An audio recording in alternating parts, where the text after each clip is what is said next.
কবিতার নাম খাদ্য সংকট। দ্বিতীয় বিশ্বযুদ্ধ কি সে হয়তো আমরা দু চোখে দেখা হয়নি। এ যুদ্ধ কেন হয়েছিল, কি তার পরিণতি ছিল, সেসব ইতিহাসের পাতা উল্টিয়ে জেনেছি। এই যুদ্ধের ভয়াবহতা, মারণাস্ত্রের ব্যবহারে কত প্রাণ গেছে চলে অকালে মৃত্যুর মিছিলে। আর যারা ছিল বেঁচে, তারা খাদ্যের অভাবে শীর্ণকায় দেহে ধুঁকছে। ইটকাঠ বালি পাথরের মতো সব দেহের কাদার পাশে জীর্ণ বসনে কঙ্কালসার দেহে হাড়ের মধ্যে প্রাণ টানিয়ে সব দেহের গাদায়ের পাশে ফলকহীন চোখে পড়ে আছে। তার মধ্যে আবার কেউ প্রাণে বাঁচার তাগিদে মৃত মানুষের মাংস খেয়ে প্রাণটা বাঁচিয়ে রাখার চেষ্টা করে, আবার কেউ গাছের পাতা খেয়ে জীবন বাঁচানোর চেষ্টা করে।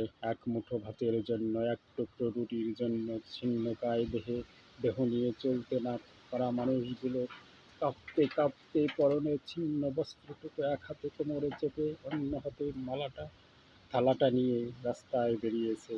রাস্তার দুপাশে সার দেওয়া বড় বড় ইটের বাড়ি থেকে দরজা খুলে বেরিয়ে থালাটা দিয়ে বলছে, না এইটুকু নাও।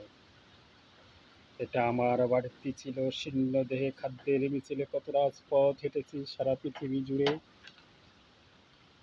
তবু একটা মানবিক মুখের রূপ পাইনি তারই আবার পুনরাবৃত্তি। একবিংশের শতাব্দীর বিশ্বে নেমে এলো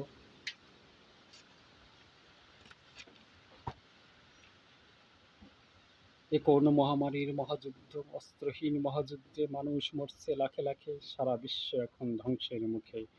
বিনা অস্ত্রের মহাযুদ্ধে হাতে নয় মানুষের ভাতে মরবে। সারা বিশ্বের মতো আমাদের দেশেও কলকারখানায় উৎপাদন বন্ধ। সারা বিশ্বের মতো আমাদের দেশেও কোটি কোটি মানুষ কাজ হারিয়ে আজ তারা ঘরমুখ। অর্থনীতির বেহাল দশাতে আর কত মানুষ কাজ হারাবে। দেশের মধ্যে খাদ্য সংকটের রেখাটা ক্রমশ চওড়া হচ্ছে।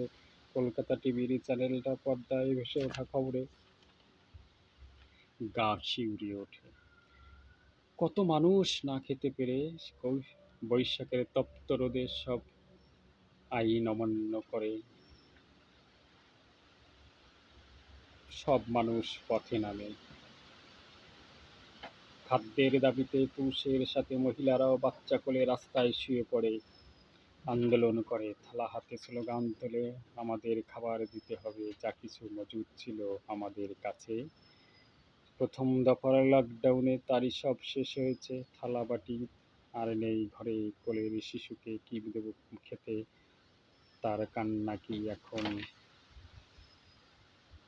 খাবার না দিলে অন্য কথায় থামবে যত সময় তার পেটটা খাবারে না ভরবে। মিথ্যা কথা বলে আকাশের চাঁদকে কতবার দেখাবো বলো, দুটি বলে। নমস্কার।